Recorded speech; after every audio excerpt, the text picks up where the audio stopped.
In the blood-stained streets of New York, Tang Chao's word is a death sentence, and his heart is a graveyard.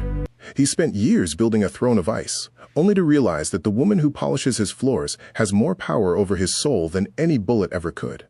He thought he could keep her in the shadows, but seeing her in the arms of his enemy taught him one thing. He'd rather burn his empire to the ground than let her go. Lauren Owens had been in Tang Chao's penthouse for 2 years, and she was already tired of being a ghost.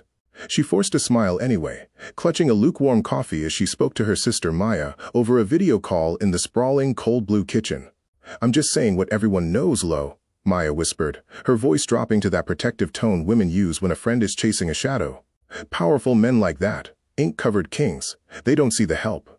To him, you're just part of the furniture." Lauren leaned against the marble island, looking out at the Empire State Building. "So I've spent 700 days becoming the only person he trusts, yet I'm not even on his radar." "I mean, you're poised and radiant, Phil," Maya countered, "but his world is ice. You're too much warmth for a man who breathes winter." Lauren hung up, a hollow ache settling in her chest. Years of being told she was the invisible support. High above, on the balcony, Tang Chao stood with a whiskey in hand, his chest tattoos glowing in the city light. He watched Lauren walk out the front door below, not toward a taxi, but toward a sleek black sedan belonging to Kenji Sato.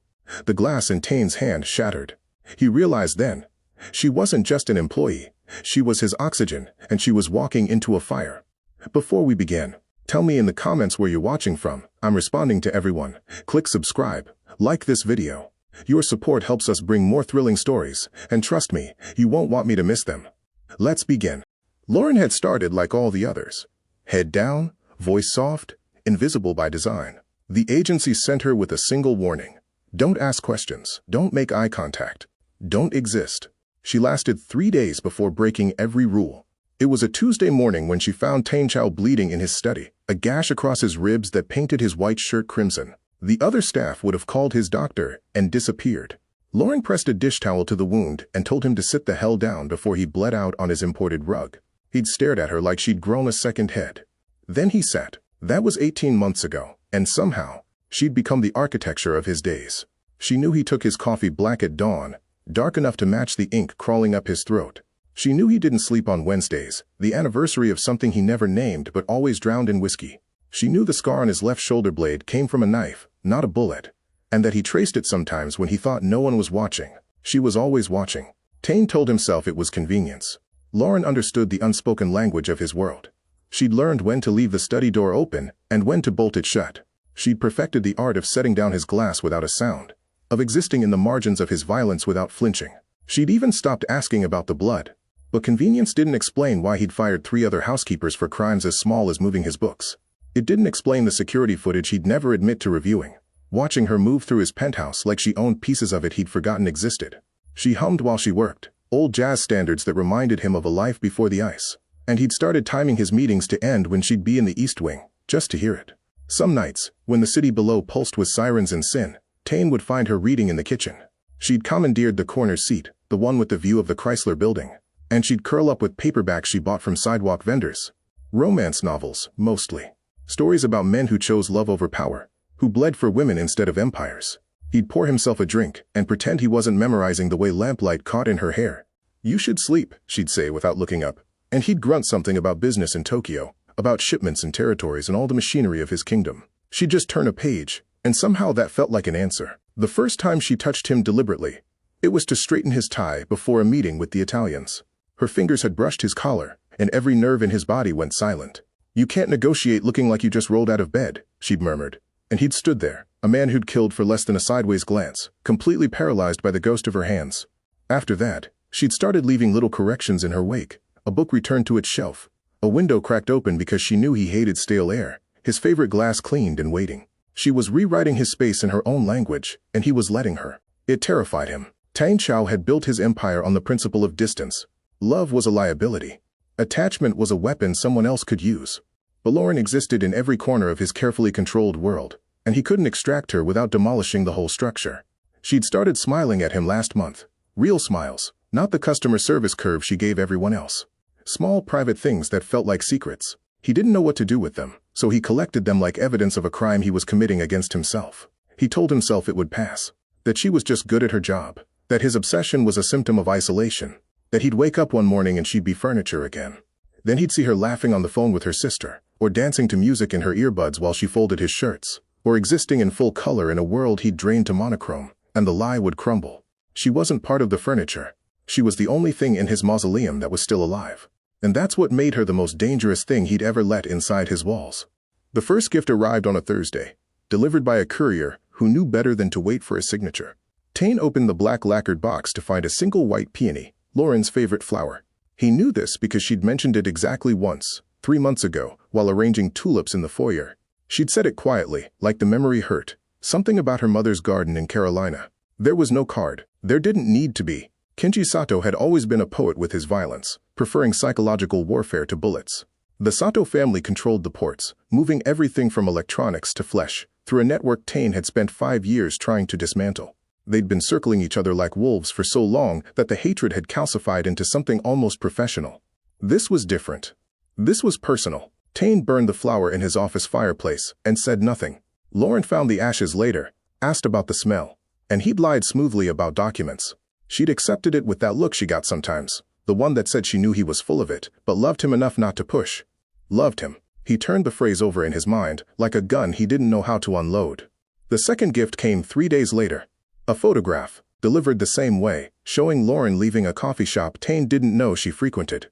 She was mid-laugh, her head thrown back, caught in a moment of joy that had nothing to do with his cold penthouse. On the back, in Kenji's precise handwriting, "She looks happier in the sun." Tane's knuckles went white around the photo. He called his head of security, a man named Dimitri, who'd buried enough bodies to fill a cemetery. "I want eyes on her. Every second she's outside this building." "The housekeeper?" Dimitri's voice carried a question mark. Did I stutter? The line went quiet.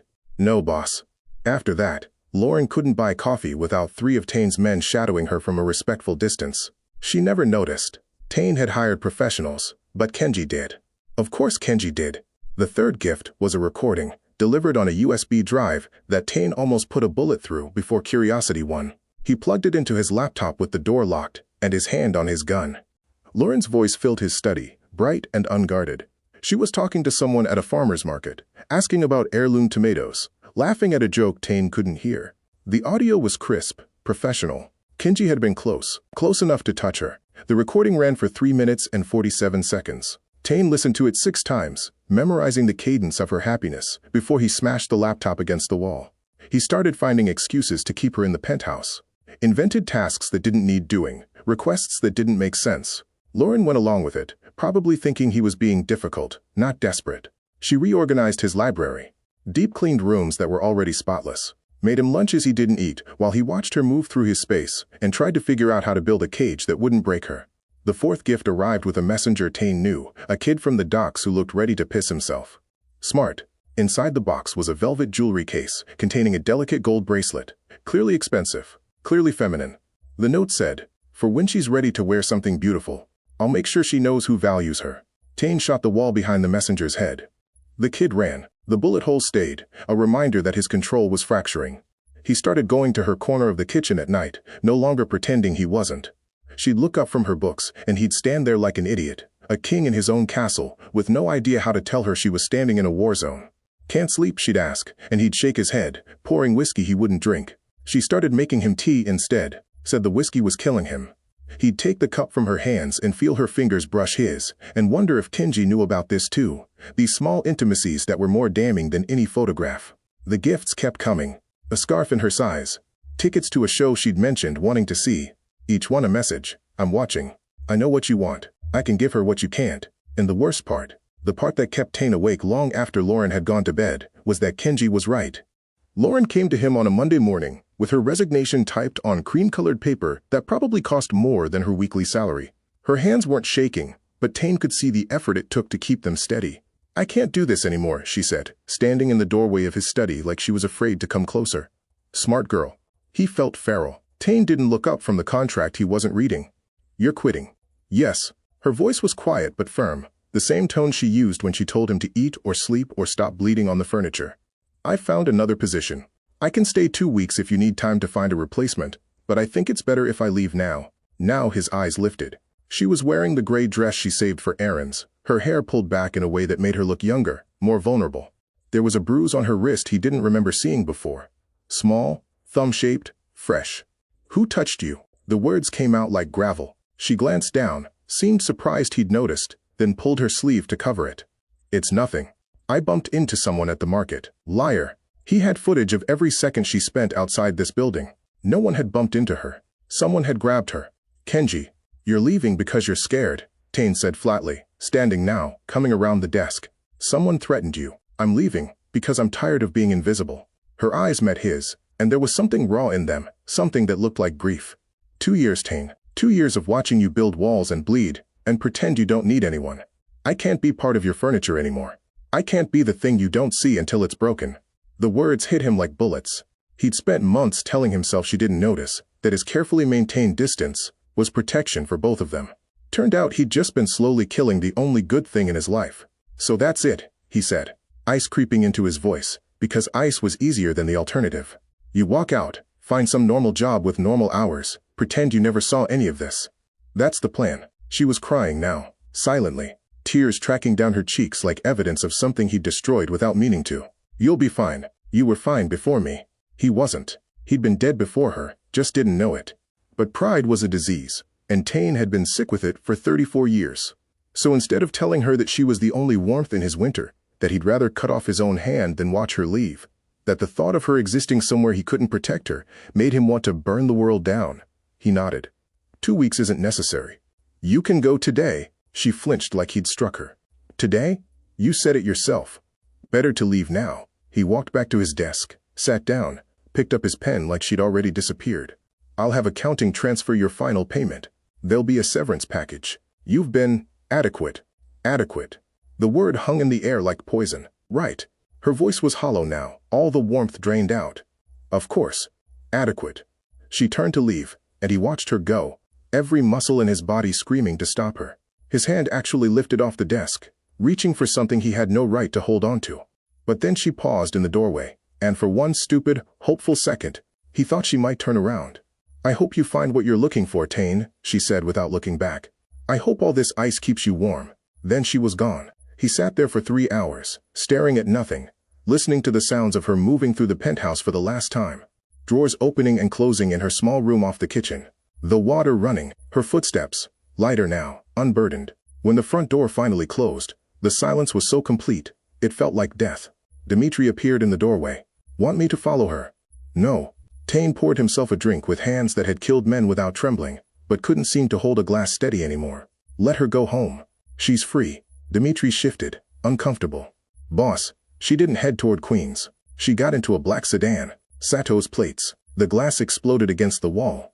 She hadn't gone home at all. She'd walked straight into Kenji's waiting arms, and Tane had let her, because he was too proud to admit he'd been desperate for her since the day she told him to sit down before he bled out. The invisible thread had just become a noose. Tane had put a tracker in Lauren's phone 6 months ago, buried in a software update she'd accepted without question. At the time, he'd told himself it was about security, about knowing where his people were in case things went sideways. Now he stared at the blinking dot on his screen and admitted the truth. He'd always been a man who confused possession with protection. The dot had been stationary for 40 minutes at a restaurant in Tribeca, Matsuhisa, the kind of place where deals got made over omakase, and men like Kenji Sato held court like emperors. Tane watched the GPS coordinates burn into his retinas, and felt something fracture in his chest that might have been his heart, or might have been the last shred of his humanity. She'd been gone for 3 hours, and already she was sitting across from his enemy. Get the car, he told Dimitri, his voice so cold it could have frozen the East River. And bring Yuri. Tell him to come armed. Dimitri knew better than to ask questions when Tane's eyes went dead like that. The man had seen his boss dismantle empires with less rage than was currently radiating off him in waves. The drive to Tribeca took 12 minutes that felt like drowning. Tane sat in the back of the SUV, watching that goddamn dot, imagining what she was telling Kenji. His schedules, his suppliers, the names of the men he trusted, the ones he didn't. She'd been in his penthouse for 2 years. She knew where the bodies were buried, literally and figuratively.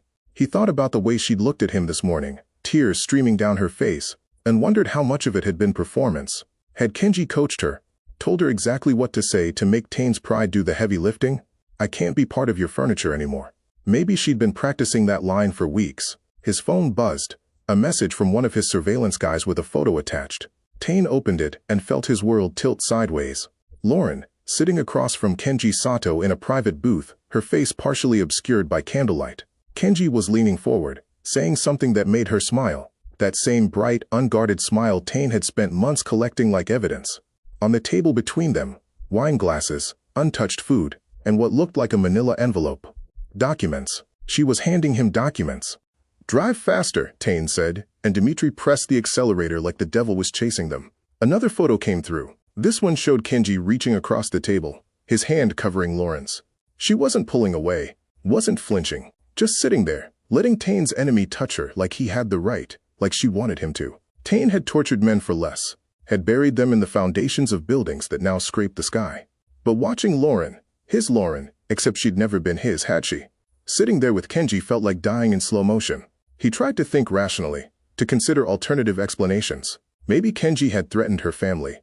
Maya, the sister she talked to on video calls, the one who lived in Atlanta with 2 kids and a mortgage. Maybe this was coercion, blackmail, survival. But then he remembered the bruise on her wrist, the way she'd lied about it, and rational thought evaporated like gasoline on fire. She'd been meeting with Kenji for weeks, probably. Those trips to the market, the coffee shops, all those moments Tane had watched through surveillance footage. She'd been planning this, building an exit strategy. And he'd been so busy trying not to love her, that he'd missed the fact she was preparing to destroy him. The car pulled up half a block from Matsuhisa. Through the restaurant's windows, Tane could see them. Lauren and Kenji, still talking, their heads close together like lovers sharing secrets. The envelope was gone now, probably tucked into Kenji's jacket. Evidence of whatever deal they'd made, whatever price Lauren had put on Tane's empire. "What do you want me to do?" Dimitri asked, checking his weapon out of habit. Tane wanted to storm in there and put a bullet in Kenji's skull. Wanted to drag Lauren out by her hair and make her explain how she'd learned to lie so well. Wanted to burn the whole restaurant down and watch it collapse, because if he was going to lose everything, he might as well do it spectacularly. Instead he said, "Get me a drink, we wait." For what? To see if she kisses him goodnight. His voice was empty now, all the rage compressed into something dense and airless. "I want to know exactly how much I meant to her." Dimitri hesitated. "Boss, get the drink." So they waited, and Tane watched the only woman he'd ever loved sell his secrets to the man who wanted him dead, and tried to remember what it felt like to be human before the ice took over. The first shipment burned at midnight, $50 million worth of electronics going up in flames that painted the Brooklyn waterfront orange.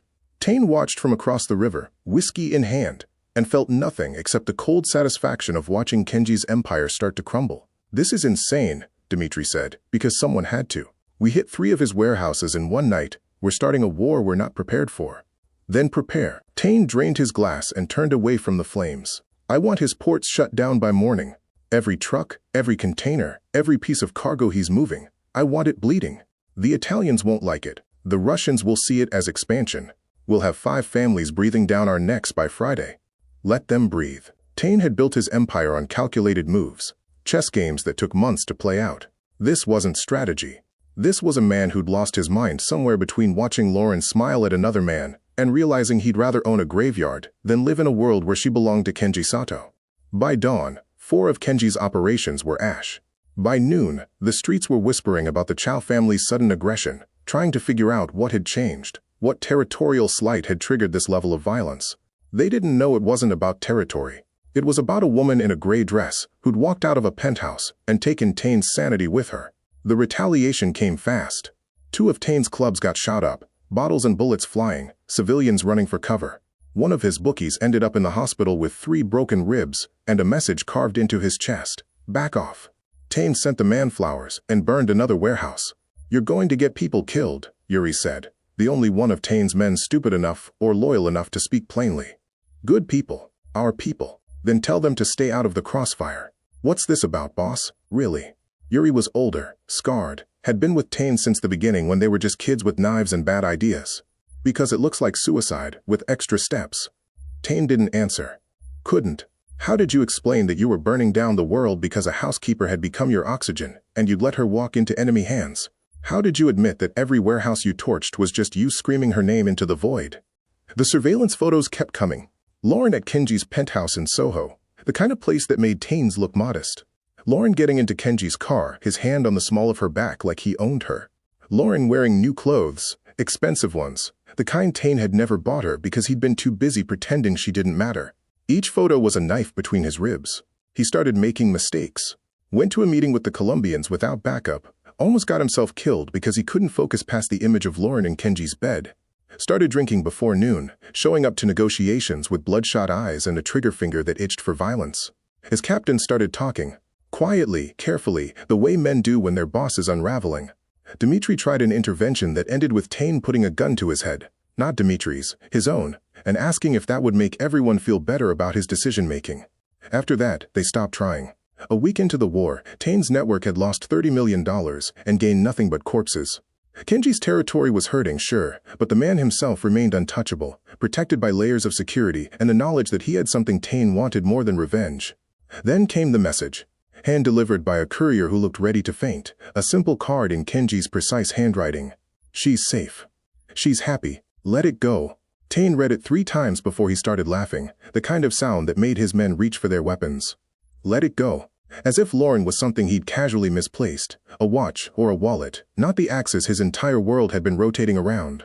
He burned the card and made a call to his most expensive mercenary, a Russian named Victor, who specialized in extractions. I need you to get someone out of Kenji Sato's penthouse. Alive. Unharmed. I don't care what it costs. When? Tonight. Victor paused. Is this the housekeeper everyone's dying over?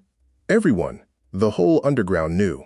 Tane's obsession had become legend, whispered in back rooms and dark corners. The Ice King melting over hired help. Just get her back, Tane said, and hung up before Victor could tell him what he already knew.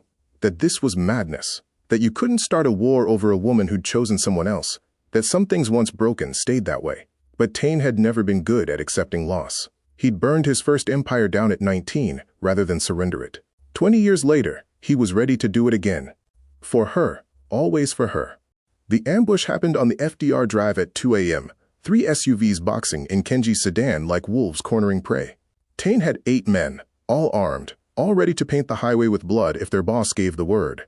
He gave it. The first shots went into the tires, controlled bursts that sent Kenji's car spinning before it slammed into the guardrail. Tane was out of his vehicle before it fully stopped, gun drawn, every cell in his body screaming for violence. Dimitri and Yuri flanked him, covering angles, but Tane barely registered their presence. His entire world had narrowed to the sedan's back door. Kenji emerged first, hands raised, that infuriating calm still intact, even with 4 guns pointed at his head. Chow. I was wondering when you'd make this move. Where is she? Tane's voice was sandpaper and broken glass. Safe. Unlike you, I don't use women as casualties. The words were gasoline on fire. Tane closed the distance, pressed his gun under Kenji's jaw hard enough to bruise. I'm going to count to 3, and then I'm going to scatter your brains across this highway. 1. Tane, stop. Lauren's voice cut through his rage like a blade. She stumbled out of the car, and the sight of her hit him harder than any bullet could. She was wearing clothes he didn't recognize. A black coat too expensive for a housekeeper's salary, heels that made her taller. But her face was all panic and fear, and she was looking at him like he was the monster. Maybe he was.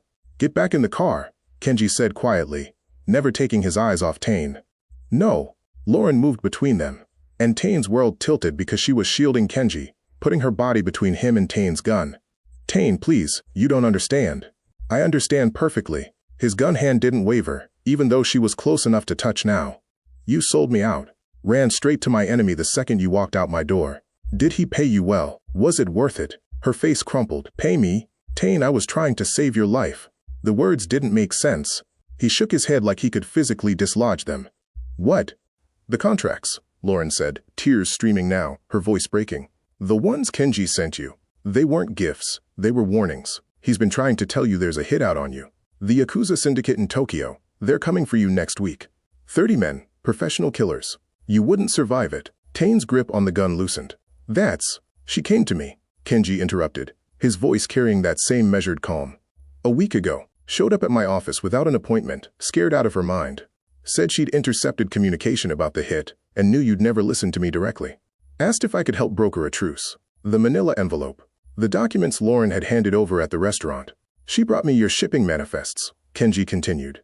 Proof that you've been avoiding Yakuza territory, that you're not the one moving drugs through their ports. She thought if I verified your innocence, I could use my connections to call off the contract.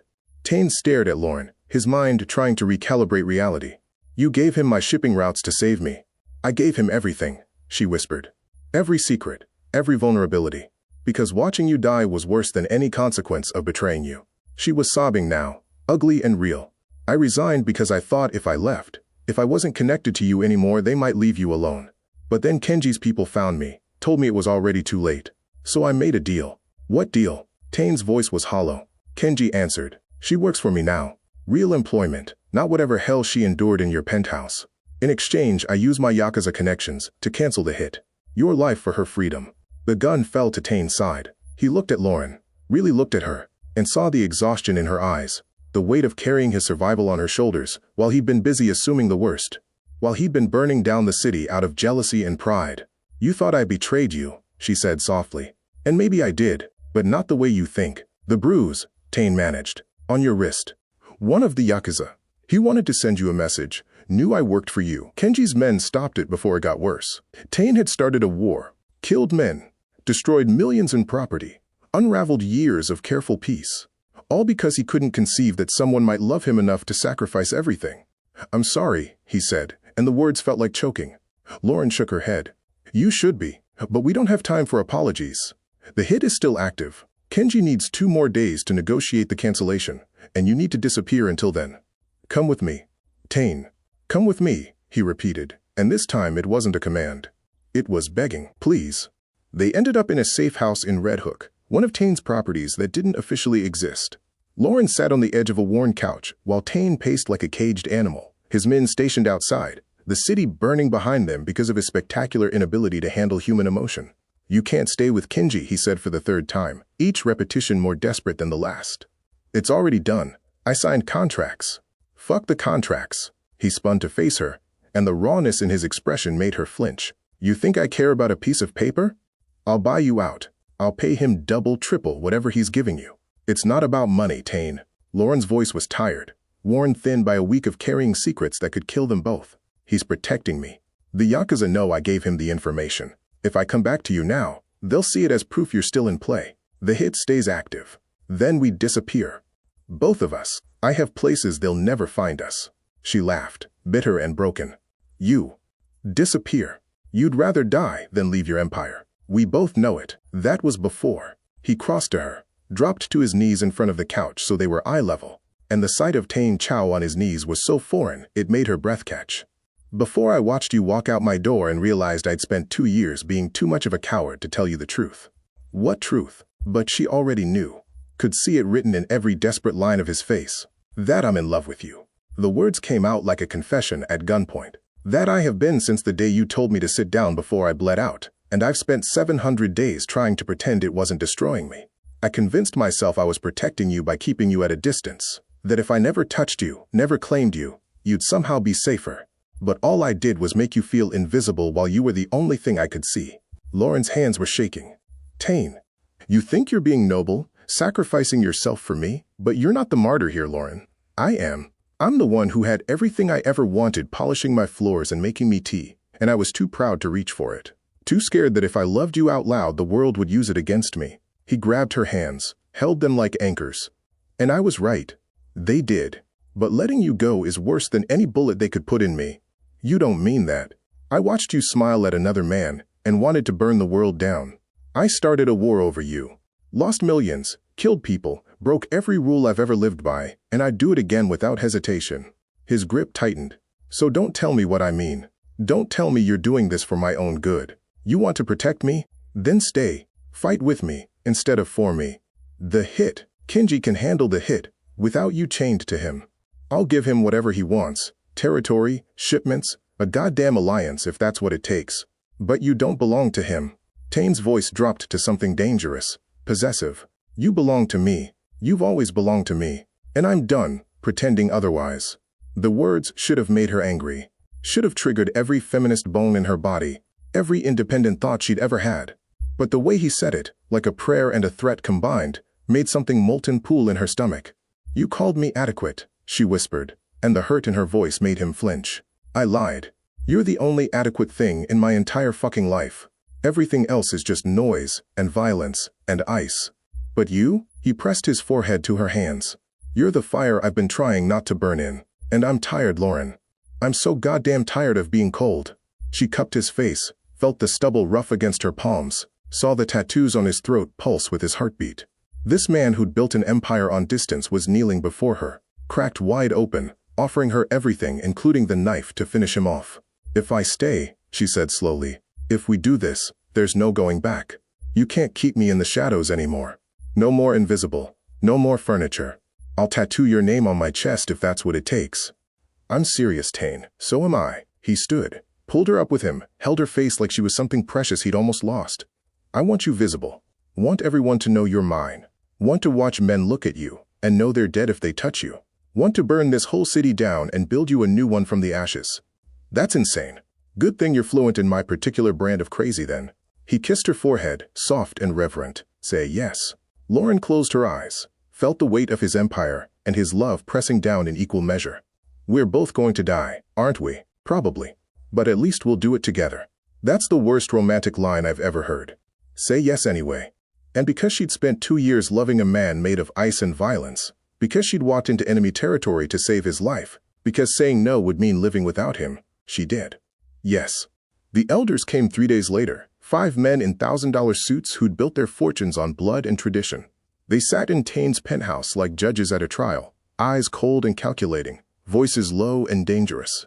Lauren had been banished to her room, for your own safety, Tane had said, but she could hear every word through the thin walls. "You started a war over a woman." Elder Park spoke first, his Korean sharp and unforgiving. "Overhired help. You understand how this looks?" Tane sat across from them, whiskey untouched, his posture radiating the kind of calm that came before violence. "I understand perfectly. The Italians are circling. The Russians smell weakness. We've lost contracts worth 40 million because our partners think you've gone soft." Elder Kim leaned forward. "All because you couldn't keep your dick in your pants around the cleaning girl. Watch your mouth." Tane's voice dropped 20 degrees. "Or what?" Elder Park smiled without warmth. "You'll shoot us? We're the ones who put you on that throne, boy. We can take it away just as easily." The words hung in the air like a noose. Lauren pressed her hand to her mouth, trying to stay quiet, trying not to burst through the door and tell these men exactly where they could shove their throne. "The Yakuza hit was a test," Elder Song said, his voice softer but no less lethal. "We needed to know if you still had the discipline to lead. If you could separate business from emotion. You failed spectacularly. I saved my own life." "She saved your life," Elder Kim corrected. "And now you're compromised. A man in love is a man with a leash. How long before she asks you to go legitimate? To stop the drug running, the gambling, all the things that keep our organization profitable. How long before you choose her conscience over our survival?" Tane's jaw tightened. Lauren would never. It doesn't matter what she'd do. It matters what you do for her. Elder Park stood, buttoning his jacket with deliberate precision. "We're giving you a choice, Tane. A clean one. Send her away. Tonight. Give her money. Give her a new identity. Put her somewhere we'll never find her. You keep your empire. We smooth things over with the other families, and we pretend this little breakdown never happened. And if I refuse?" The 5 elders exchanged glances. Elder Song answered. "Then we remove you. Install someone with better judgment. Your second, perhaps. Dimitri's always been reliable. You'd start a civil war. We'd end a liability." Elder Kim's smile was razor sharp. "You think your men will die for you over a woman? Half of them already think you've lost your mind. The other half are waiting to see which way the wind blows. Give us the word, and this all goes away. Keep the girl, and we bury you both." Lauren couldn't breathe. This was it. The moment Tane would make the rational choice, the smart choice. He'd built his empire over 15 years, survived assassination attempts, and hostile takeovers, and wars that had claimed better men.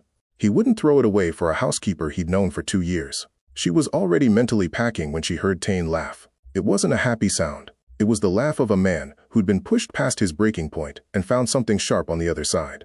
"You want to know the difference between you and me?" Tane stood, and even through the wall, Lauren could feel the shift in energy. "You think the empire is the point. The territory, the money, the respect. You think that's what I built this for.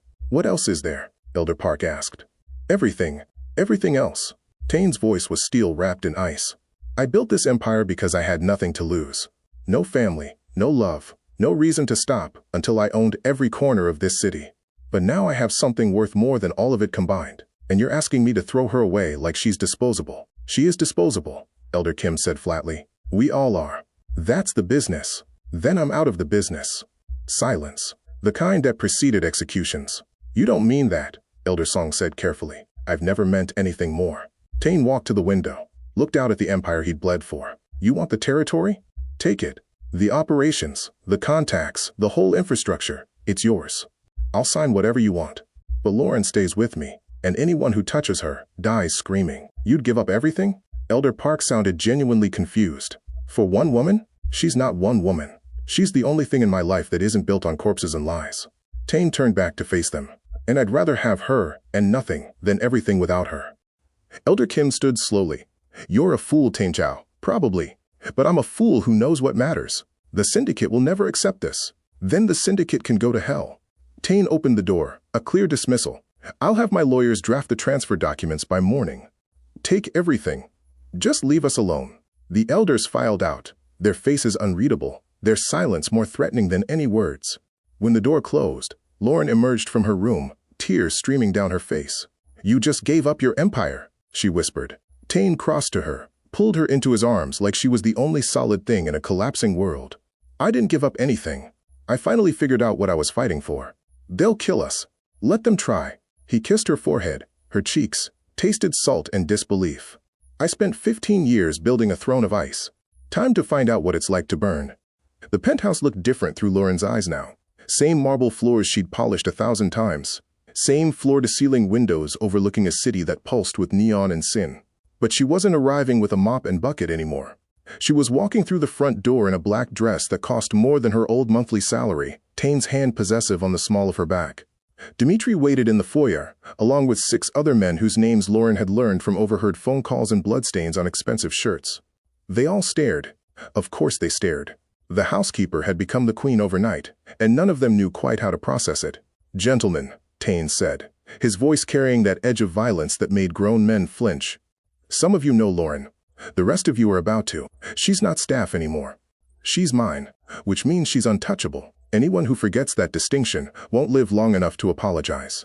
Yuri was the first to nod, that grizzled old soldier who'd been there since the beginning. Understood, boss. The others followed suit, some quicker than others, all of them recalculating power structures in real time. Lauren felt their eyes on her, assessing, judging, wondering if she was worth the empire their boss had just torched. She lifted her chin and stared back. Let them wonder. Tane led her to the balcony, the one where he used to stand with whiskey and watch her leave for the night, never knowing she'd been watching him too. The city sprawled below them, sirens wailing in the distance, smoke rising from a warehouse fire in Brooklyn. His war with Kenji had left scars across 5 boroughs, and now the elders were circling like vultures, picking at the carcass of his former empire. They're going to come for us, Lauren said, leaning against the railing. The syndicate won't just let you walk away. I know. Tane stood behind her, his arms caging her in, his chin resting on her shoulder. Elder Kim already put feelers out. Offered Dmitri twice what I pay him to put a bullet in my head. And? Her heart was racing. Dmitri told him to go fuck himself. Tane's laugh was dark and genuine. Turns out loyalty isn't just about money. Who knew? So what now? We just wait for them to make a move? Now we remind them why they put me on that throne in the first place. He turned her around, his hands framing her face. I gave up the organization, not my connections, not my skills, not the 15 years of carefully cultivated fear that made men cross the street when they saw me coming. You're gonna fight them. We're gonna fight them. He kissed her, slow and deep, the kind of kiss that tasted like promises and gasoline. You're not on the sidelines anymore, Lauren. You're the reason I'm still breathing, which makes you the most dangerous piece on the board. She should have been terrified. Should have begged him to run, to disappear to whatever safe house he kept for emergencies. Instead, she felt something molten and fierce uncurl in her chest. The same thing that had driven her to Kenji's office, that had made her trade secrets for Tane's survival. What do you need me to do? His smile was all teeth and darkness. Be exactly who you've always been. The woman who sees everything, who knows where the bodies are buried. The elders think you're my weakness, but they're wrong. You are my weapon. Over the next week, Lauren learned what it meant to stand beside a king instead of behind him. She sat in on meetings where men discussed murder over espresso. She memorized faces, names, territories, building a mental map of the syndicate's infrastructure. She watched Tane negotiate with suppliers and rivals, his hand always finding hers under the table, a reminder that he was still human underneath the monster. The elders made their first move on a Tuesday. A bomb in Tane's favorite restaurant, timed to go off during his usual lunch reservation. Except Lauren had noticed the reservation wasn't in Dmitri's handwriting, had flagged it as suspicious. They'd sent Yuri instead, who found the device and disarmed it with the casual competence of a man who'd done this 100 times. The second move was subtler. A rumor campaign suggesting Tane had gone soft, that he was being controlled by a woman, that his judgment was compromised. Lauren countered by leaking carefully curated information about Tane's contingency plans, making it clear that killing him would unleash chaos no one could contain. She became his shadow and his shield, the warmth that kept his ice from cracking completely. And when he woke screaming from nightmares about losing her, she held him until dawn and reminded him why they were fighting.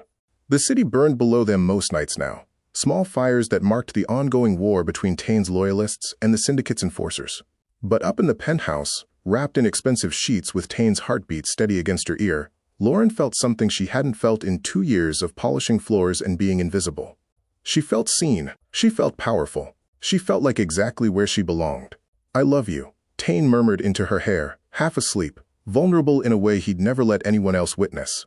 "I know," she whispered back. "That's why we're going to win." Below them, the city pulsed with violence and possibility. Above them, stars struggled against the light pollution. And between them, something burned hotter than any fire the elders could set. The kind of love that ate empires and rebuilt them from ash. The king had found his shadow, and together, they were going to remind everyone why you don't corner wounded wolves. Thanks for watching. Please like, comment, and subscribe.